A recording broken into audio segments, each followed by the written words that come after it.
안녕하십니까. 명품 변호사 TV의 조용주 변호사입니다. 최근에 나온 판결에 대해서 좀 소개를 해 드리려고 하는데요. 아내가 자기 집에 다른 남자를 데려와서 이제 불륜을 하는 것을 잡기 위해서 CCTV를 설치했던 남편에게 집행유예가 선고됐다라는 이제 기사가 떴습니다.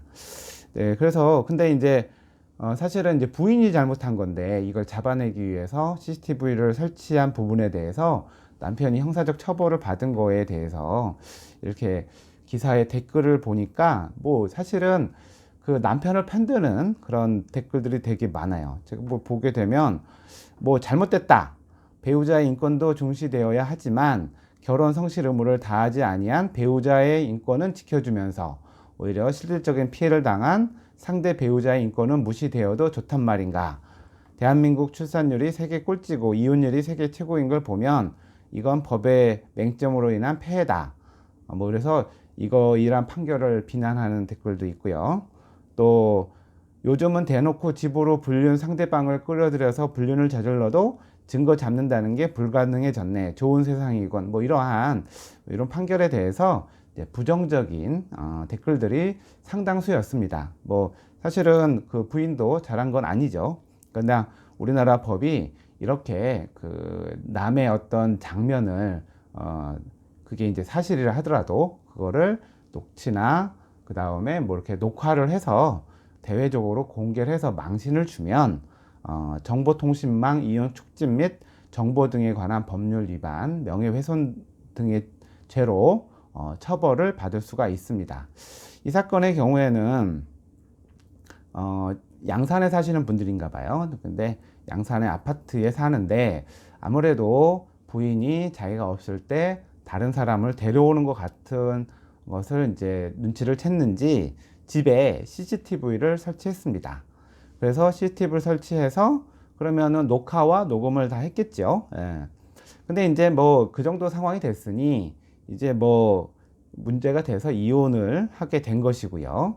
그래서 이제 그 남편이 그 집에 왔던 그 남자를 상대로 손해배상 청구 소송을 제기했습니다. 상간자 소송인데, 근데 이제 입증을 해야 되잖아요. 그 남자가 와서 부인과 어떻게 지냈는지, 무슨 얘기를 했는지, 뭐 이런 거를 입증하기 위해서 결국 자기가 불법으로 이렇게 녹화했던 이런 CCTV를 이제 법정에 제출한 거죠. 그러니까 이 사람은 이거를 가지고 이제 또 고소를 한 것이고, 또 내용을 보게 되면은 이 사람이 또 이러한 불륜의 증거를 잡기 위해서 아내 휴대폰을 몰래 본 것 같아요. 그래서 아내 휴대폰에 SNS 그 무슨 페이스북이나 뭐 카카오톡이나 뭐 이런 거 있잖아요. 이런 것들을 몰래 들어가서 대화 내용을 보고 아마 자기 핸드폰으로 그걸 찍은 것 같아요. 그러니까 이 불륜 상대방인 남자와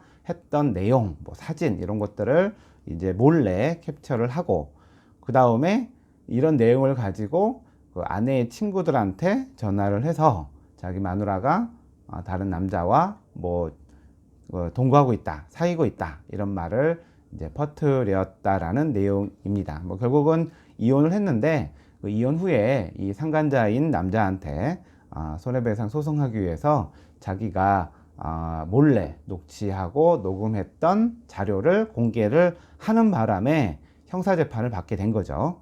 그래서 지금 정보통신 망 이용 촉진 및 정보 보호 등에 관한 법률에 보면은 이렇게 다른 사람, 그러니까 이렇게 녹취를 몰래 해가지고 다른 사람의 명예를 훼손하면 3년 이하의 징역이나 3천만 원 이하의 벌금에 처하도록 되어 있어요. 네, 이 사건에서의 그 피고인은 징역 6월에 집행유예 1년을 받았습니다. 그런데 뭐 판사는 뭐 어떻게 지금 판시를 했냐면, 자, 피해자가 입은 고통이 크다. 그러니까 뭐 사실 잘못한 거지만 다 사생활인데 이런 내용을 외부에 알려서 사실이라 하더라도 그 피해자가 입은 정신적 고통이 되게 크다. 근데 이제 합의를 했나 봐요. 합의를 했고 또 전과가 없다는 점을 감안해서 피고인에 대해서 집행유예를 선고한 것 같은데, 뭐 이거를 이제 간통죄가 없어지고 그 다음에 이러한 불륜의 증거를 잡기 위해서 다른 그 배우자나 상대방 몰래 이 접근해야 되는 것 자체가 바로 이러한 정보통신망 이용 촉진 및 정보 보호 등에 관한 법률에 위반될 수가 있기 때문에 사실은 뭐 법을 다 지키고 나서는 불륜의 증거를 잡을 수가 없는 거죠. 직접 현장을 목격하지 않는 이상은. 그래서 이제 이런 점에 대해서 시민들이 이 판결이 좀 부당하다라고 하는 것 같은데, 어쨌든 지금 법률에 의해서 다른 사람이 나쁜 짓을 하든 뭐 하든 간에 몰래 녹취나 녹음을 하고 이거를 대외적으로 알리는 것은 형사처벌을 받을 수 있다라는 점을 이해하시고, 아무리 기분이 나쁘더라도 마음이 상하더라도 법을 준수하시기 바랍니다. 오히려 자기가 더 당할 수가 있습니다. 자, 오늘 이 CCTV 촬영한 것이 촬영하고 배포한 것이 형사처벌이 될 수 있다라는 판례를 소개시켜 드렸습니다. 감사합니다.